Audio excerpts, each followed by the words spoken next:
तो थोड़ी देर रोक लेना, लेकिन ब्राह्मण आ जाए, ऋषि आ जाए, महापुरुष महात्मा आ जाए तो उन्हें सीधे हमारे महल में हमारे सामने ले आना, इंतजार मत कराना। ऐसा भगवान ने निर्देश कर रखा है। भगवान भोजन करते महाराज निज पर्यंत पर विराजित थे रुक्मिणी जी के कक्ष में। जैसे पता चला सुदामा जी आए हैं, महाराज दौड़ पड़े। कहीं पीतांबर गिर रहा है, कहीं मुकुट गिर रहा है। अचानक से भगवान जब दौड़ पड़े, सारे लोग स्तंभित, क्या हो गया? कोई कितना भी आईपी आ जाए, हम लोगों को भेजा जाता था, बुला के ले आओ, आदर सहित लाओ, सम्मान सहित लाओ। आज भगवान स्वयं दौड़ पड़े। ये कितना भी आईपी है, भगवान दौड़ पड़े।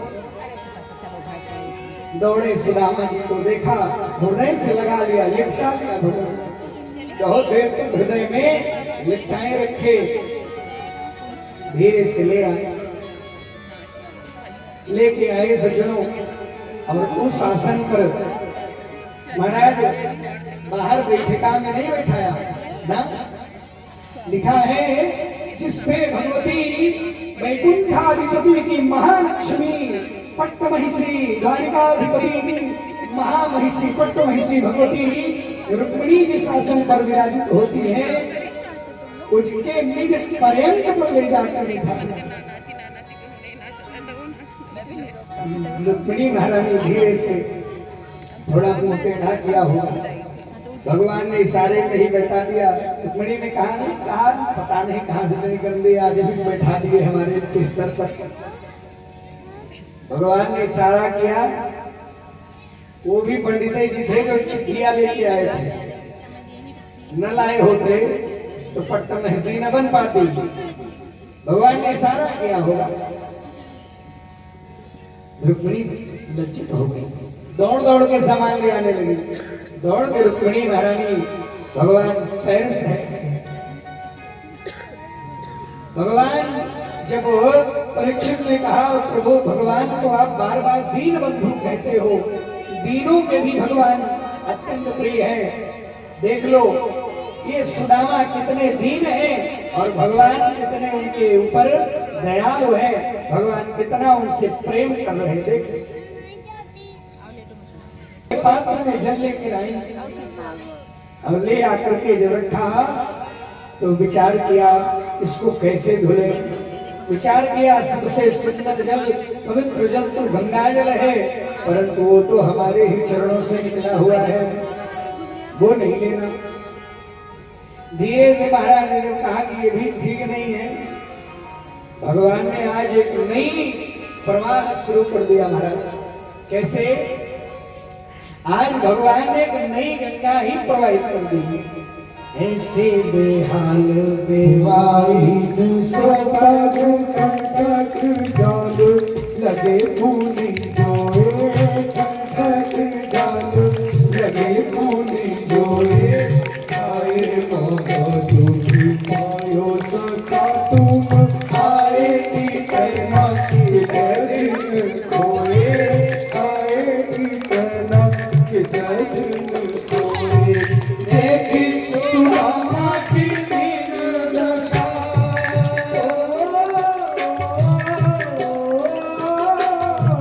देखी सुदामा की दीन दशा, करुणा करी के करुणा की रोए। पानी पर रात को हाथ छुयो नहीं, नैनन के जल सौंप रोए।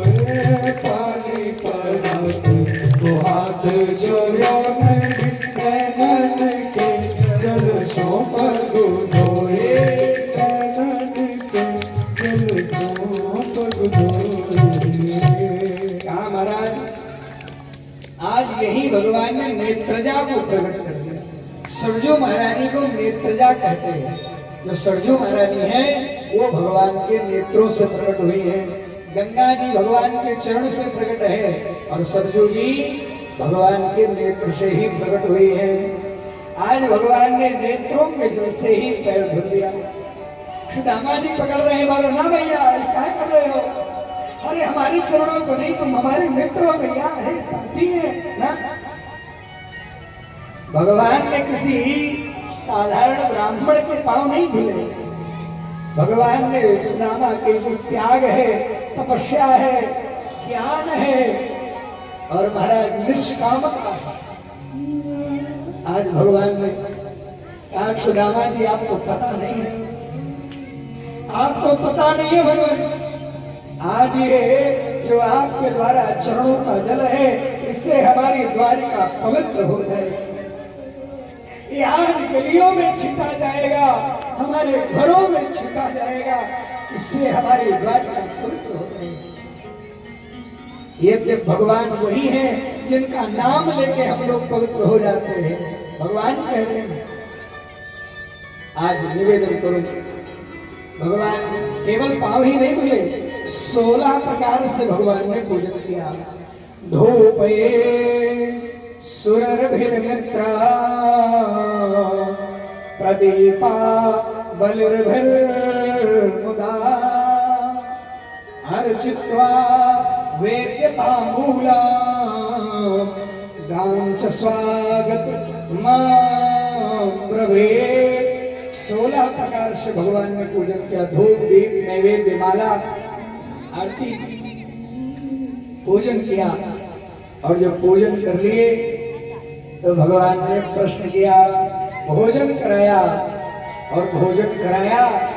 भगवान ने बात कही, सुदामा जी ठीक तो है सर? क्या भैया, हमसे ज्यादा तो प्रसन्न दुनिया में कोई है ही नहीं। भगवान ने कहा तो दिख रहा है।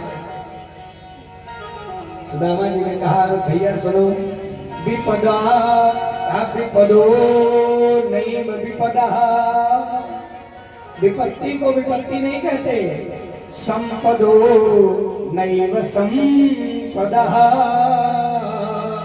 इसे कहते हैं विपद विस्मरणम विष्णु संपद नारायण स्मृति। भगवान हमारे हृदय में हो, यही सबसे बड़ी संपत्ति है। भगवान हृदय से भूल जाए, यही विपत्ति है। हनुमंत विपद प्रभु सोई,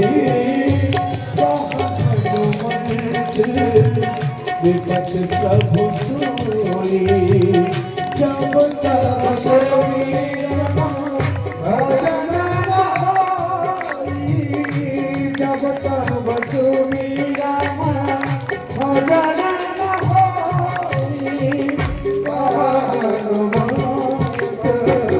विपद प्रभु सोई, विपद प्रभु सोई। क्या प्रभु यही विपत्ति है, आपकी माला जपते हैं, आपका ध्यान रखते हैं, बस यही हमारा संपत्ति है। भगवान ने कहा बदलते हैं बात। क्या सुनो, एक बात बताओ, अब ब्रह्मन गुरुकुला भोजन कराया भगवान ने। भगवान ने कहा 56 व्यंजन लग गया। कहा भैया, सुदामा जी पहली बार इतना आइटम देखे थे। सुदामा जी ने कहा भैया इतना आइटम तो हम कभी नहीं खाते। कहा क्यों?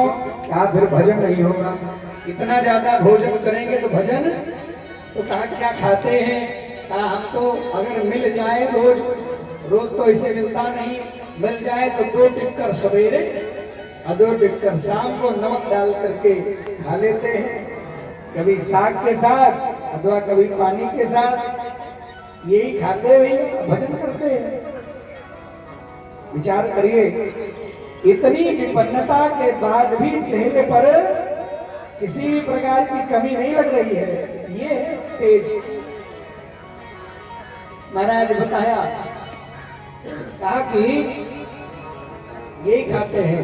अब भैया सुनो, यदि भगवान का प्रसाद मान करके ग्रहण करोगे तो दोष नहीं लगेगा। कहा फिर भैया आप वो साथी खाओ।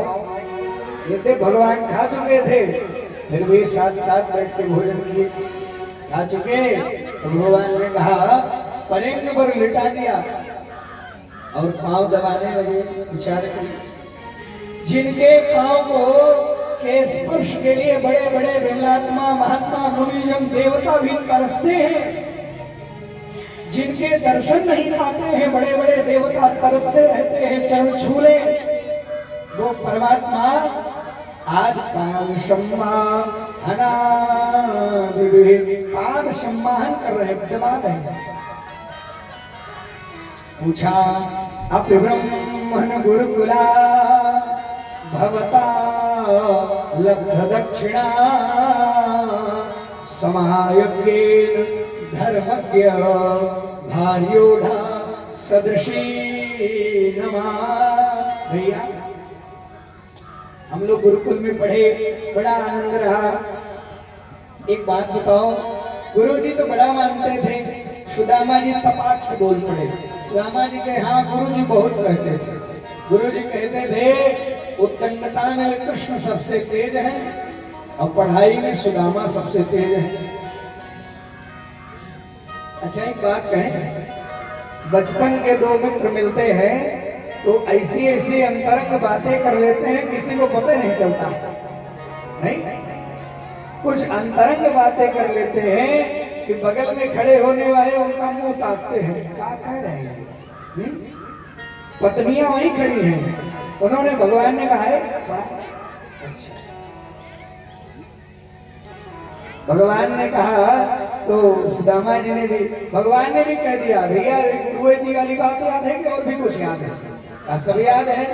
क्या याद है तो जानते नहीं हो, एक बार गुरु माता ने छेने दिए थे, हाँ भाग गए सब।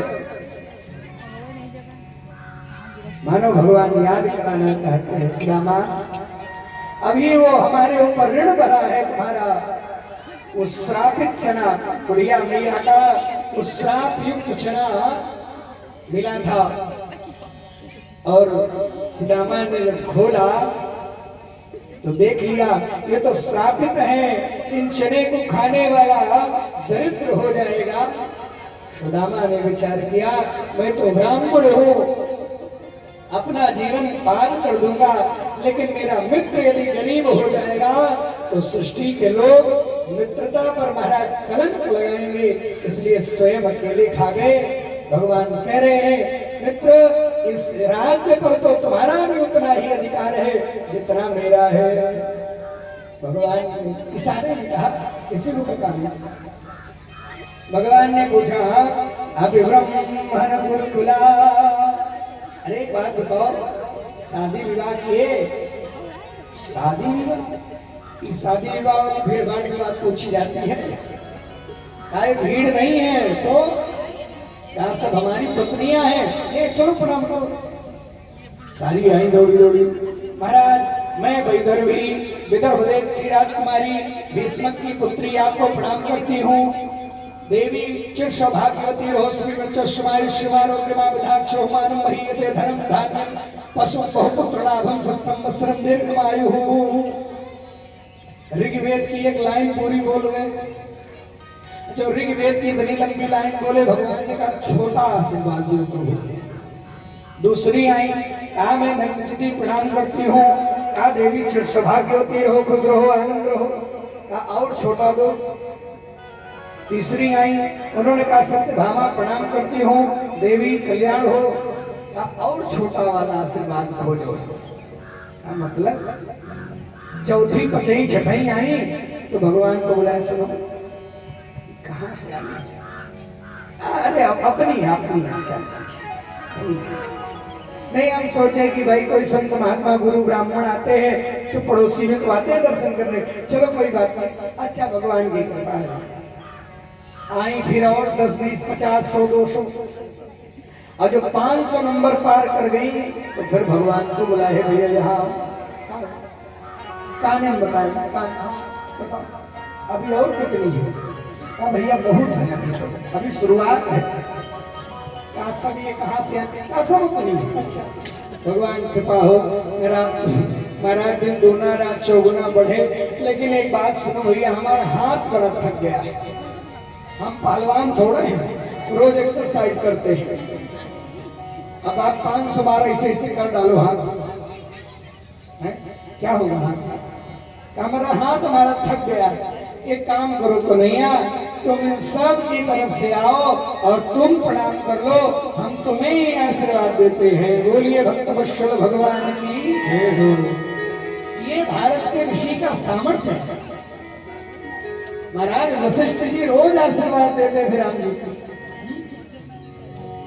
तुम्हारा सुदामा जी ने भी आशीर्वाद किया और सारी स्थितियां बन गई। भगवान ने कहा एक बात बताओ, हमने तुमसे पूछा शादी वादी हुई? भार्योडा सदृशी नवा, आपको आप जैसी कुलवती कन्या मिली कि नहीं? क्या भैया विवाह हो गया, नाम तुम्हारी भाभी सुशीला है, 4 बच्चे भी हैं, अब की बार आऊंगा तो ब्राह्मणी को भी लाऊंगा। अच्छा अच्छा भैया बात बताओ, विवाह कर लिए, न्योता नहीं दिए हमको। सुदामा जी ने कहा हम तो किसी तरह गरीबी में ठुकिए, हल्दी अच्छत बांट के कार्ड छपाने पैसा थोड़े नहीं दिए मान लो। अब तुम इतना भी आके हमको कब न्योता दिए? क्या भैया दोनों लोग एक ही जगह। तुम्हारे पास पैसा नहीं था कार्ड छपाने का, हमारे पास समय नहीं। भाई तुम्हारे यहाँ तो हुआ होगा भाई तिलक परीक्षा जनेऊ विलास हुआ होगा, और हमारे यहाँ तो सवेरे कोई मने नहीं, शाम को हो गया घर में ऐसे ब्याह हुआ सा। अरे कोई बात नहीं, कहा कोई बात नहीं, ऐसा नहीं है। हम काहे पूछ रहे हैं? कहा हमको क्या पता भैया तुम काहे पूछ रहे हैं? कहा इसलिए पूछ रहे हैं कि अगर आप अकेले होते तो आपसे इच्छा करना बेकार था, लेकिन यदि भाभी आ गई हैं तो भाभी ने हमारे लिए क्या भेजा है। अब सुदामा जी को थोड़ा टेंशन है कि अगर हमारा मित्र तो सीधा साधा है, हमारा अपना है, लेकिन अगर इनकी जो पत्नियां हैं बड़े बड़े राजघरानों से आई हैं, यदि इन पत्नियों के सामने हमने वो पोटली निकाली और दे दिया कि लो भैया यही भाभी की है, तो क्या सोचेंगे? इन्हीं के लिए इतना गिर गिर पड़ रहे थे। बड़का मित्र बने हैं, पोटला में चावल भरे चले आए। सुदामा जी बात टालने लगे, बात इधर उधर की करने लगे, लेकिन बात टाल रहे हैं, बात टल नहीं रही है। भगवान को घुमाते, भैया फिर वो याद है गुरुकुल में ऐसा? भगवान ने कहा नहीं, भाभी ने क्या भेजा। सुदामा समझ गए कि आदमी एक बार तो याद कर लिया फिर भूलता नहीं। सुदामा जी ने कहा बात दबा रहे थे, धीरे से सुदामा जी से बटोरे। कहा भैया ये बताओ हाथ में क्या हो गया? भैया चल के आए, हाथ में थोड़ा दर्द है। भगवान कहे बेकार है हम पाँव दबा रहे हैं, दर्द जब हाथ में है। भगवान जैसे हाथ, भैया मैं छूना मत, हाथ में छूना। भगवान ने धीरे से हटाया तो पोटली गिर पड़ी। भगवान लौट पड़े मानो अनाज कभी देखा ही नहीं। भगवान लौट पड़े हैं और चावल को खोला। भगवान के नेत्र सजल हो गए, क्योंकि 4 जगह के चावल थे वो। जब आपके पास कुछ है तो हजारों लोग देने वाले मिलेंगे, नहीं है तो लोग पूछेंगे। भगवान ने एक मुट्ठी उठाया और पूरे ब्रह्मांड के प्राणियों को कहा, हे ब्रह्मांड के प्राणियों, ये चावल से तुम संतृप्त हो जाओ और उसका जो पुण्य हो वो मेरे मित्र को मिल जाए। अनेन विश्वात्मनः प्रियंताम कह करके ग्रहण कर लिया, खा लिया। और जो ग्रहण कर गए, महाराज दूसरी मुट्ठी खाने लगा। रुक्मिणी जी ने टोक दिया, महाराज क्या चाहते हो? आपने तो ऐश्वर्य भोग सामग्रियां दे दी ने, आप क्या देना चाहते हो? मन रुक्मिणी में एक भाव ये भी है और एक भाव ये भी है कि ये शंकर के यहाँ का आया हुआ चावल का कण है, तो शंकर का प्रसाद है। इस प्रसाद पे तो हम सभी देवियां भी तो हैं, हम भी तो आपकी अर्धांगिनियां हैं, हमको भी थोड़ा थोड़ा प्रसाद मिल जाए। क्योंकि भगवान तो आशीर्वाद दे देते हैं, पूरा तो लक्ष्मी ही करती है। लक्ष्मी ने भी सबको दिया एक एक कड़। एक बात कहूं महाराज, आज सुदामा जी रुके हैं, बड़ी सेवा करी है भगवान ने, सेवा किया भगवान ने। और विश्वकर्मा को बुलाया, देव शिल्पिन, आज विश्वकर्मा मेरी भी पुरी से सुंदर पुरी बना दो सुदामा जी के लिए, दिव्य आभूषण वसन युक्त बना दिया। अब महाराज 2-4 दिन में ही महाराज सुदामा जाने को तैयार हो गए। भगवान से कहा चलना चाहते भैया? भगवान ने कहा ठीक है जाओ। आई जो नई वाली धोती दिए हैं इसको यही रख दो, अपनी वाली पहन लो, कोई रास्ते में न ले ले। भाव में कह दिया। सुदामा जी जब रास्ते में निकले तो सुदामा जी को बड़ी ग्लानि हो गई। सुदामा कह रहे बताओ मैं दरिद्र और कहा भगवान कृष्ण इतने श्री निकेतन, हम दरिद्र पापियां वा कृष्ण श्री निकेतन ब्रह्मबंधोर स्माहम। मेरे जैसे पापी पापी को भी भगवान ने इतना सम्मान दिया। सुदामा जी निकले हैं और अपने गांव पहुंचे धीरे धीरे, कई दिन और पहुंचे महाराज। तो गांव में जहां इनकी कुटियां थी वहां तो बड़े बड़े अट्टालिकाएं महाप्रासाद बन गए हैं महाराज। सुदामा ने देखा तो भ्रम हुआ, पूछा भैया वहां भी बड़े बड़े द्वारपाल, भैया बताओ हमारी कुटिया यही थी, कहाँ चली गई? कहा हमें नहीं पता। अपने के घर किसका है? सुदामा जी का है। सुदामा जी का, सुदामा तो हम ही हैं और हमारा ये महल हो नहीं सकता। तो क्या हो सकता है? एक नाम के 2 लोग होते हैं, एक सेठ जी एक पंडित जी। कहा भैया उन सेठ जी को बुलाओ। आज सेठ जी नहीं है तो पंडित जी, पंडित तो हम ही हैं। अरे हो सकता है एक नाम के 2 पंडित होते हैं, एक गरीब वाले एक अमीर वाले। तो कहा भैया वही बुलाओ। तो कहा गए हैं द्वारिका। कहा द्वारिका गए हैं तो हम ही गए थे। कहा हो सकता है रोज जाते आते हो। कहा बुलाओ तो सही, हमें नहीं पता हमारा। सुदामा जी ने सोच लिया यदि मैं ही सुदामा हूं तो मेरी पत्नी तो पक्का वही होंगी। अब सुदामा जी की जब पत्नी निकली महाराज तो सुदामा जी को विश्वास हो गया ये सब आडंबर उसी टेढ़ी टांग वाले ने कर दिया होगा। सुदामा मंदिर सुदामा मंदिर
मंदिर देखी सुदामा मंदिर देखी मंदिर जैसे सुदामा जी पीछे मुड़े कहा तुम्हें चाहिए था धन, हमें चाहिए था दर्शन, दोनों को प्राप्त हो गया। अब तुम यहाँ भोग करो और हम चलते हैं जग के लिए। माया जैसे कहा पीछे से भगवान बुलाई दिखा दिए भगवान। भगवान ने हे सुदामा जी, जैसे कहा सुदामा जी पीछे देखे तो भगवान कहा हाँ प्रभु, ये मांगने थोड़े गया। कहा सुनो, भगवान की कृपा का प्रसाद मान करके ग्रहण करोगे तो इसमें भ्रम नहीं होगा। आप प्रभु आप नहीं जानते, ये धन जैसे ही आता है सबसे पहले भगवान ही भूलते हैं। क्या? इसलिए कहते हैं ना संतगण कि सकल भुवन मध्य निर्धनास्ते धन्या निवसत हृदय सा श्री हरे भक्ति रे कहा। भक्त के हृदय में महाराज भगवान होते हैं और निर्धन के भी हृदय में भगवान होते हैं। यदि धन आवे फिर भी भगवान याद रहे तो जान लेना ये भगवान की बहुत बड़ी कृपा है। नहीं तो धन आता है जब तो ये भाव रहता है कि एक गाड़ी ले लेना है, एक ट्रक वहां भिजवा देना है, 2 मकान वहां खरीदना है, 5वां मकान दिल्ली में होना चाहिए, ये हमेशा बना रहता है। इसलिए महाराज कहते हैं संत सुदामा जी को समझाया भगवान ने और सुदामा जी ने सुंदर लाभ प्राप्त किया। बोल भक्त वत्सल भगवान की